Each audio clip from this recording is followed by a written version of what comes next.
Good evening. This is CTV News. I'm Byron Scott. And I'm Patricia Valone. Thank you for joining us this evening. A water main break causes a sinkhole at a Beltsville apartment building, displacing a dozen tenants. Now some residents are still without power. This all happened at the Powder Mill Village complex at the 11,200 block of Evans Trail around 7 last night. Officials say a wall leading to a basement boiler room collapsed during the incident, and crews had to shut off power to several nearby apartment buildings. By 8 o'clock last night, and it was just pitch dark down there. And it hadn't been on since. No power, no anything. And again, like I said, nobody's text or anything. So that's the biggest part, I guess. At 5 a.m. this morning, we got a call that there was a water main or a water supply line damaged, and they had caused a section of soil to break through the wall into the boiler room in this building. And so our company uses industrial vac equipment to remove that soil with air suction. And so we've been mobilized to do that since this morning. The Office of Emergency Management is assisting the displaced residents. A coalition of groups is coming out in support of the Medical Debt Protection Act. There are two bills before lawmakers. One would help expand protections for consumers from medical debt lawsuits. The other would expand financial assistance policies for hospitals. Supporters of the bill say 1 in 3 Marylanders is in medical debt collection. 40% of those are in communities of color.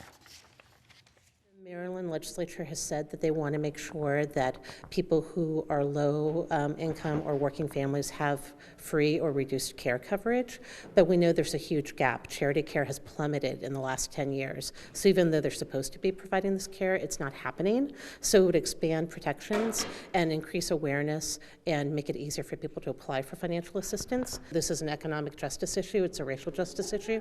And what we're saying is that no one should lose their home because they fell ill or their family member fell ill. No one should lose their car. No one should lose a large portion of their wages. White says more than 46,000 debt collection cases were filed in Prince George's, Baltimore County, and Baltimore City in 2016.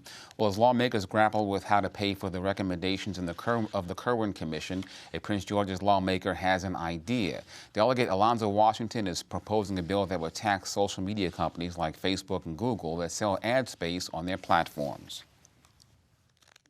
To the tune of $300 million a year. We have a $2.6 billion fee that we need to pay for the recommendations in the blueprint for Maryland's future. This will take out a big chunk of that. A hearing was held on that bill this afternoon. Governor Larry Hogan asked for a $10 million supplemental budget to combat the coronavirus. The request comes as 3 people in Maryland are being tested for the new virus known as COVID-19. The 3 either traveled to infected countries or came in close contact with someone who did. It will take several days to receive test results of those patients who are being quarantined at home. Hogan says that Maryland is marshaling state and federal resources that might be needed should the infectious disease appear here. Well, more than a dozen U.S. workers without protective gear assisted coronavirus evacuees from Wuhan, China, according to a Health and Human Services employee. The whistleblower filed a complaint seeking federal protection, alleging she was reassigned after raising concerns about the safety of the workers to HHS officials.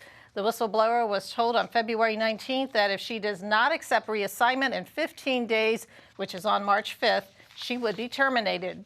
The complaint alleges that staffers were improperly deployed or equipped, potentially exposing them to the deadly virus.